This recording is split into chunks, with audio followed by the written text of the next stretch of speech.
স্বয়ম্ভুনাথ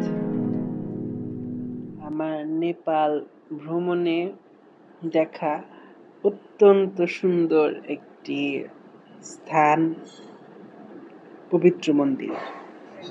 এখন পর্যন্ত আসিনি,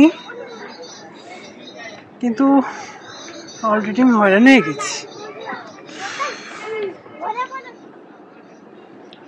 এটি আসলে শুধু একটি মন্দির বললে ভুল হবে।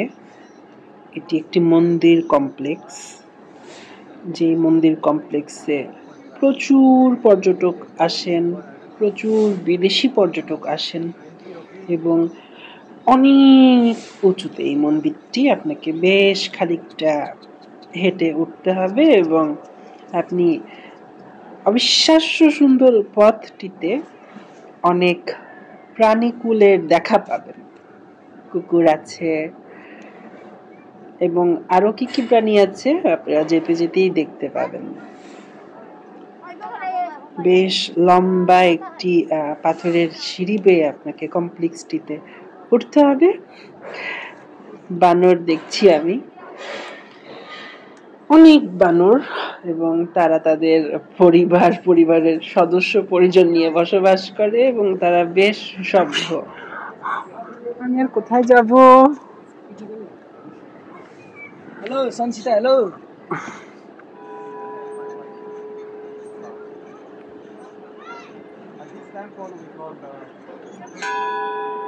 পবিত্র ঘন্টা বাজাচ্ছেন পুণ্যার্থীরা।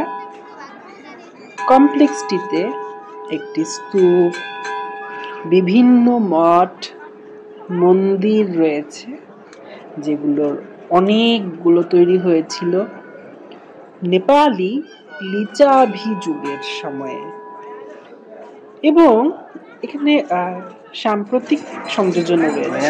এটি বানর মন্দির, কাঠমান্ডুর খুবই বিখ্যাত এবং পবিত্র একটি তীর্থস্থান। খুব ভালো লাগছে এবং এই মন্দিরটি কাঠমান্ডু ভ্যালির একটি সুউচ্চ চূড়াতে, যেখান থেকে পুরো কাঠমান্ডু ভ্যালি দেখা যায় এবং প্রচুর বানর দেখা যাচ্ছে। খুব ভালো লাগছে আসলে।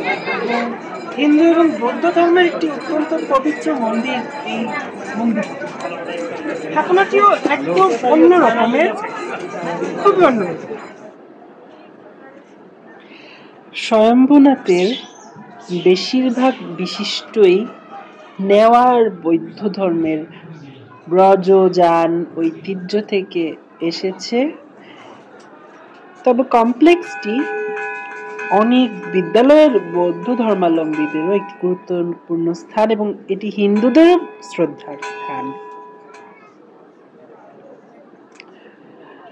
আপনি যে সিঁড়িটি দেখলেন, একটি দীর্ঘ সিঁড়ি, যা সরাসরি মন্দিরের মূল প্ল্যাটফর্মে আপনাকে নিয়ে আসবে এবং আপনি সবার প্রথমে একটি বজ্র দেখবেন এবং কাঠমান্ডু শহরের পশ্চিমে কাঠমান্ডু ভ্যালির এই টিলার চূড়োয় অবস্থিত মন্দির আপনাকে অবশ্যই অনেক প্রত্নতত্ত্ব, ঐতিহ্য, ইতিহাস দেখার সুযোগ করে দেবে।